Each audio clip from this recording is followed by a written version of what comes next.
I wanted to share with you my experience of wearing a wig for the first time. I started to go bald when I was in my 20s from male pattern baldness. At first it was just very mild, not very much, but it was obvious from there, the way that my parting was getting wider and wider, that something was happening. I went to see quite a few doctors and they all said more or less the same. Well, unfortunately you've got male pattern baldness and there's not much to be done. You'll just have to get used to it. It's going to get worse. So gradually over the years it did get worse, a lot worse, and I don't really have much of my own hair left. So I decided to see about wearing a wig. I looked online and there were quite a few different places to have a look, and I chose Simply Wigs because they seemed to me the best place. They had lots and lots of different wigs to choose from, varying prices from the reasonably cheap to the very expensive. I didn't choose one of those, a bit too expensive.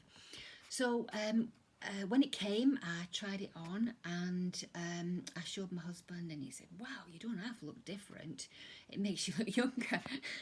What's not to like, I thought. So I continued to wear it and I love the experience of going out now, not being embarrassed about the way that I look. I just feel normal and people look at me. Some of my friends have said to me, gosh, done something to your hair, you look so much different, so much better. And I just smile sweetly and say, yes, I've had my hair done, doesn't it look nice?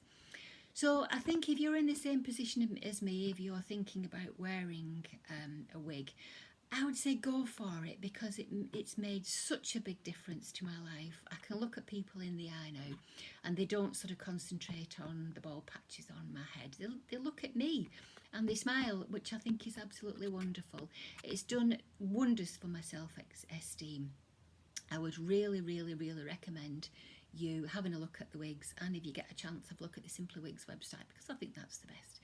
But thank you very much for listening.